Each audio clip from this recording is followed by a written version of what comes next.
الحمدللہ رب العالمین الصلاة والسلام علی سید الانبیاء والمرسلین وعلی آلہ واصحابہ اجمعین اما بعد اعوذ باللہ من الشیطان الرجیم بسم اللہ الرحمن الرحیم بحمد اللہ تعالیٰ کہ خلاق کائنات جل وعلا کے احسان و کرم سے سبق شروع ہوگا آپ کا سورہ حامیم السجدہ کی 5 نمبر آیت شفا سے آگے ملاحظہ کیجئے اعوذ باللہ من الشیطان الرجیم بسم اللہ الرحمن الرحیم قل انما انا بشر مثلکم یوحى الی انما الہکم الہ واحد فاستقیموا الیہ واستغفروہ وَوَيْلٌ لِّلْمُشْرِقِينَ قل یا رسول اللہ صلی اللہ علیہ وسلم آپ ان سے ارشاد فرما دیجئے انما انا بشر مثلکم سوائے اس کے نہیں کہ میں تمہاری طرح ایک بشر ہوں یوحى الیہ میری جانب رب ذوالجلال کی جانب سے وحی نازل فرمائی جاتی ہے انما الہکم سوائے اس کے نہیں کہ تمہارا الہ تمہارا معبود الہ واحد وہ یکتا اور یگانہ ہے فاستقیموا الیہ پھر تم پہ لازم ہے کہ اسی کے حضور اپنے آپ کو سیدھا رکھو، یعنی اسی کے حضور تم حاضری دو، اسی صراط مستقیم پہ چلو، واستغفروہ اور اس سے اپنے گناہوں کی معافی طلب کرتے رہا کرو، وویل للمشرکین ہلاکت اور بربادی ان لوگوں کے لیے کہ جو مشرک ہیں۔ قبل ازیں اب یہ پڑھ چکے ہیں کہ کافروں نے میرے اور آپ کے کریم آقا رسول عربی شفیع معظم رحمت عالم صلی اللہ علیہ وسلم کی خدمت فیض درجت میں ایسی باتیں کی تھیں کہ ہمارے دلوں پر غلاف کی طے ہے، ہمارے کان تمہاری باتیں سننے سے بہرے ہیں، ہمارے دماغ تمہاری باتیں سننے سے سمجھنے سے قاصر ہیں، ہم تمہیں ماننے کے لیے تیار نہیں ہیں، ہم وہ نہیں کر سکتے جو تم کرتے ہو، ہم ایسے نہیں ہو سکتے۔ تو رب ذوالجلال نے ان کو سمجھانے کے لیے فرمایا محبوب کہہ دو دیکھو میں تمہاری طرح کے ایک بشر ہوں، تمہارے قبیلے سے، تمہارے خاندان سے، تمہارے علاقے سے تعلق رکھنے والا ہوں، میں کوئی باہر سے آیا ہوا انسان نہیں ہوں، کوئی ایسی میں شخصیت نہیں ہوں جس سے تم نامانوس ہو کہ میں کوئی فرشتہ ہوں یا میں کوئی جن ہوں کہ جس سے تم مانوس نہیں ہو سکتے، جس کی بات تمہیں سمجھ نہیں آتی۔ رب ذوالجلال نے انبیاء علیہ السلام کو لباس بشریت میں بھیجا ہے اور اس قوم کی جانب، جس قوم کی جانب کوئی نبی تشریف لایا اسی قوم کے اعلیٰ قبیلے سے وہ تشریف لایا ہے، اور وہ اعلیٰ قبیلہ ان کے لیے باعث عزت تھا، اس کی پیروی کرنا، یہ رسول کی پیروی کرنا لوگوں کے لیے باعث عار نہیں تھا۔ وہ یہ کہتے معمولی قبیلہ سے پیدا ہوا، رسول رب کائنات جل وعلا کے انبیاء انسان کیوں بن کے آئے، اس لیے انہوں نے سمجھانا بھی انسانوں کو تھا، فرشتوں کو نہیں سمجھانا تھا۔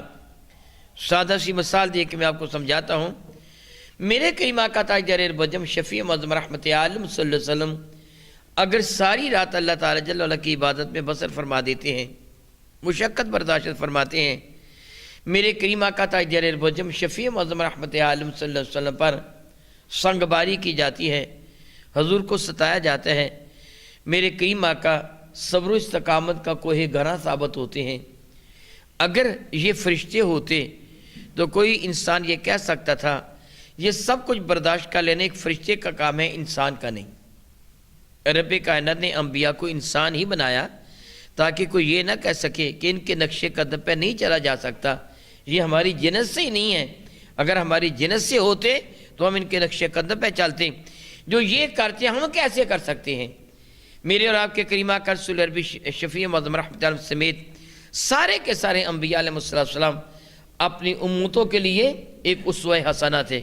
کامل ترین نمونہ تھے، نبی کی جانب دیکھ کر امتی کو عبادت کے طریقے معلوم ہوتے تھے، عبادت کے انداز سے کی جائے گی۔ اگر اللہ تعالیٰ جل وعلا کے انبیاء شان بشریت کے ساتھ تشریف نہ لاتے، بشر کے سوا کوئی اور ہوتے تو لوگوں کو یہ کہنے کا موقع مل جاتا کہ یہ چونکہ بشر نہیں ہیں اس لیے ان کو کیا پتا کہ بشر کے لیے کتنی مصیبتیں ہوتی ہیں، کتنی پریشانیاں ہوتی ہیں، ان کو ان باتوں کا علم ہی نہیں ہے۔ پھر اس نبی کا کردار امت کے لیے اسوہ حسنہ نہ ہوتا۔ اس لیے اللہ تعالیٰ نے سارے نبیوں کو انسان شان بشریت کے ساتھ ہی بھیجا ہے تاکہ ان کا کردار لوگوں کے سامنے ایک اسوہ حسنہ ہو، ان کی عادات وہ اپنائیں اور ان کی سنتوں پر عمل کریں۔ میرے آقا رسول عربی کو ربی کی فرمائیں کو بتا دو میں تمہاری طرح کا ایک انسان ہوں، تمہارے اندر رہتا ہوں، میں کھاتا پیتا ہوں جس طرح تم کھاتے پیتے ہو، میں سوتا جاگتا ہوں جس طرح تم سوتے جاگتے ہو، میں تمہیں نصیحت کرتا ہوں، تم اس نصیحت کو قبول کیوں نہیں کرتے؟ میں تمہاری جنس سے ہوں، کوئی اجنبی نہیں ہوں۔ ہاں البتہ میری شان یہ ہے کہ یوحا الیہ، رب کائنات نے مجھے وحی کے لیے منتخب فرما لیا ہے جو بہت ہی بلند ترین درجہ ہے۔ اب یہ مثلیت سے بلند ہو گئے۔ جس طرح میں عموماً مثال دیا کرتا ہوں، ماں اور بیوی انسان ہونے میں دونوں ایک جیسے ہیں لیکن مرتبے کے اعتبار سے نہیں ہے۔ اگر کوئی آدمی اپنی بیوی کو اپنی ماں کی طرح کہہ دے گا یا اپنی ماں کو اپنی بیوی کی طرح کہہ دے گا تو معاملہ گڑبڑ ہو جائے گا۔ آپ اچھی طرح جانتے ہیں نبی شان بشیری کے ساتھ تشریف لائے، لیکن یوحا الیہ کی یہ عظمت اتنی بڑی ہے کہ رب ذوالجلال نے ان کو اتنی عظمت عطا فرما دی، مثلا میرے نبی علیہ السلام کو، کہ جہاں جبریل پیچھے رہ گئے میرے آقا ان سے بھی آگے تشریف لے گئے۔ یہ شان، یہ عظمت یوحا الیہ میری جانب رب کائنات جل وعلا کی جانب سے وہی نازل فرمائی جاتی ہے، باقی انسانوں کی جانب تو اس طرح وہی نازل فرمائی جاتی۔ انما الہکم الہ واحد، اس پہ شک نہیں کہ تمہارا معبود، تمہارا الہ وہ ایک الہ ہے جو یکتا اور یگانہ ہے۔ میں باوجود ان ساری کی ساری عظمتوں کے، ساری کی ساری فضیلتوں کے، ساری کی ساری شرافتوں کے باوجود کہ تمہیں یہ بے شمار معجزہ دکھائے، اس کے باوجود میں دعویٰ الوہیت نہیں کرتا، میں بشر ہی ہوں، تمہارا معبود رب کائنات ہی ہے۔ اتنی عظمتوں کے باوجود میں خود کو رب نہیں کہلواتا، میں رب کا بندہ ہوں، تمہارا رب وہی ہے جو یکتا یگانہ ہے، جو واحد القہار ہے۔ فاستقیموا الیہ، بس اس کی جانب ہی متوجہ ہو جاؤ، اپنا سیدھا چہرہ اسی کی جانب رکھو۔ واستغفروہ، اور ہمیشہ اپنی کوتاہیوں پر اس کی حضور طلب استغفار کرتے رہا کرو۔ انسان سے قدم قدم پر غلطی ہوتی ہے، کوتاہی ہوتی ہے۔ میرے اور آپ کے کریم آقا رسول عربی شفیع معظم رحمت عالم صلی اللہ علیہ وسلم نے صحابہ سے فرمایا تھا کہ اگر کسی کے دروازے کے آگے نہر جاری و ساری ہو، وہ بندہ اس نہر میں ایک دن کے اندر 5 مرتبہ داخل ہو کر اپنے جسم کو مل مل کر دھوئے، اس کے جسم پر میل کچیل باقی رہ جائے گا؟ تو صحابہ نے کہا یا رسول اللہ نہیں، روزانہ 1 مرتبہ بھی غسل کر لے صاف ستھرا انسان ہو جاتا ہے، اور اگر 5 مرتبہ غسل کرے وہ بھی تھوڑے پانی سے نہیں، نہر میں داخل ہو کے غسل کرے، مل مل کے اپنے بدن کو دھوئے، اس کے جسم پر کب میل کچیل باقی رہ جائے گا؟ میرے کریم آقا رسول اللہ نے فرمایا یہی حال نمازوں کا ہے۔ 5 مرتبہ انسان جو نماز ادا کرتا ہے تو گناہوں کا میل کچیل دھل جاتا ہے، گویا تو انسان ہونے کے ناطے سے قدم قدم پر تو سے کوتاہیاں ہوتی ہیں۔ فاستغفروہ، اپنے رب سے طلب استغفار کرتا رہے، گویا نماز پڑھتا رہے، تیرے گناہ معاف ہوتے چلے جائیں گے، تیرے گناہ معاف ہوتے چلے جائیں گے۔ فرماتے ہیں رب کائنات وویل للمشرکین، ویل، خرابی، بربادی، جہنم کا گھڑا ان لوگوں کے لیے ہے کہ جو مشرک ہیں۔ کیسے لوگ ہیں؟ الذین لا یؤتون الزکاۃ، وہ ایسے لوگ ہیں جو زکوٰۃ تک ادا نہیں کرتے۔ وَهُمْ بِالْآخِرَةِ هُمْ کافرون، یہ وہ لوگ ہیں دراصل آخرت کے منکر ہیں۔ طلب استغفار کرنا، نماز پڑھنا یہ بھی ضروری، زکوٰۃ کا ادا کرنا یہ بھی ضروری، ایمان لانا یہ تو بنیاد ہے، باقی چیزیں ایمان لانے کے بعد ہیں۔ مفسرین کرام اس جگہ ارشاد گرامی قدر فرماتے ہیں حضرت ابن عباس سے روایت نقل کرتے ہیں زکوٰۃ سے مراد تزکیہ نفس ہے، یہ اپنے نفس کو پاک کیوں نہیں کرتے، اور نفس کی پاکیزگی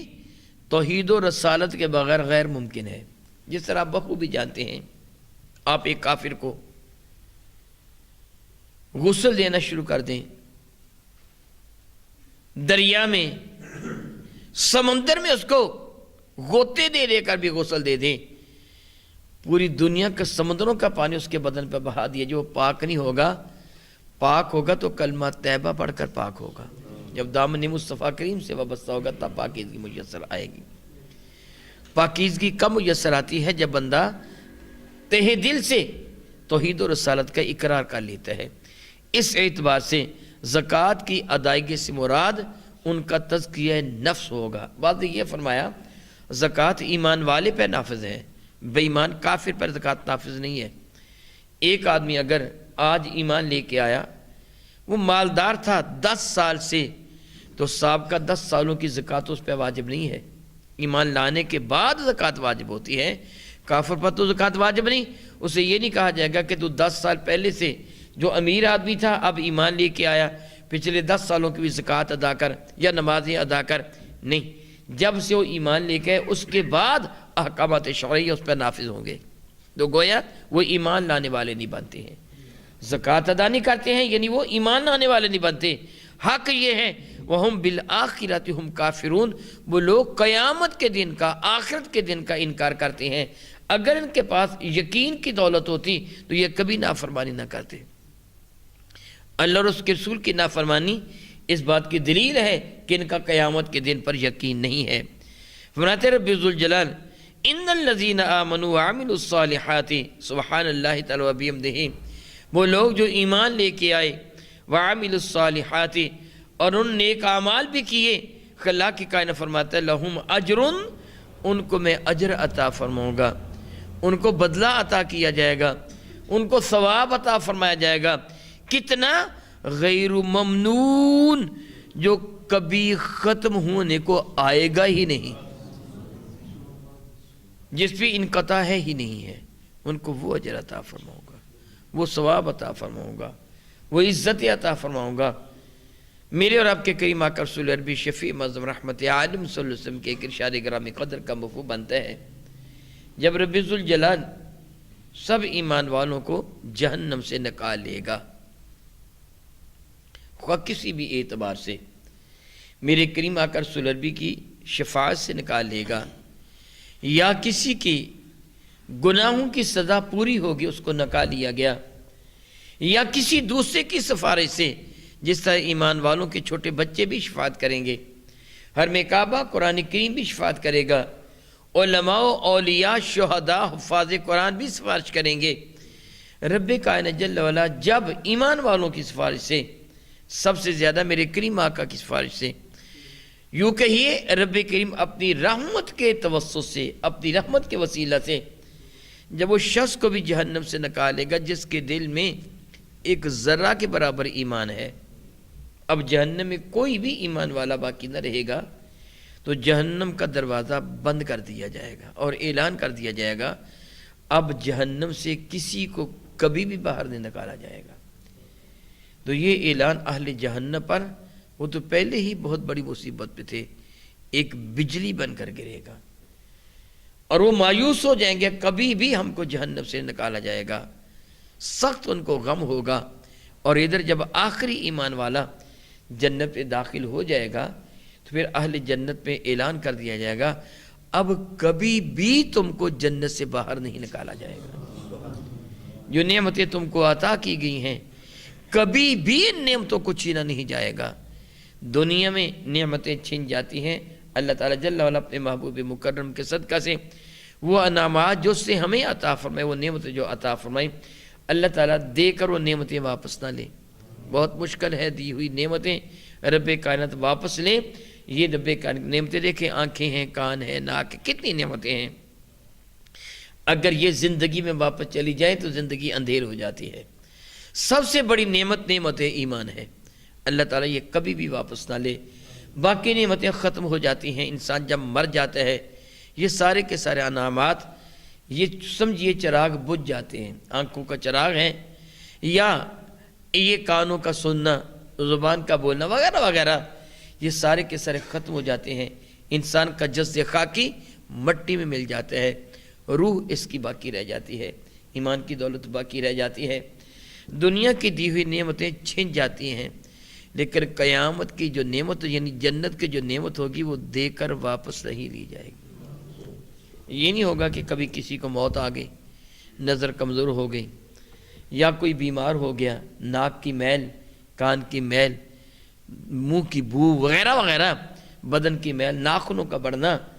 وہاں کوئی بھی ایسی شے نہ ہوگی کہ جس نعمت پہ تغیر آئے گا۔ رب کی نعمتیں جنت میں بڑھتی ہی چلی جائیں گی، بڑھتی ہی چلی جائیں گی۔ فرماتے ہیں لہم اجرن، ان کو وہ اجر دوں گا، غیر ممنون، جو کبھی بھی ختم ہونے کا نہ آئے گا، وہ مسلسل وہ اجر، وہ نیکی، وہ نعمت بڑھتی ہی چلی جائے گی۔ او کما قال اللہ تبارک و تعالی واللہ تعالی اعلم باسرار کتاب۔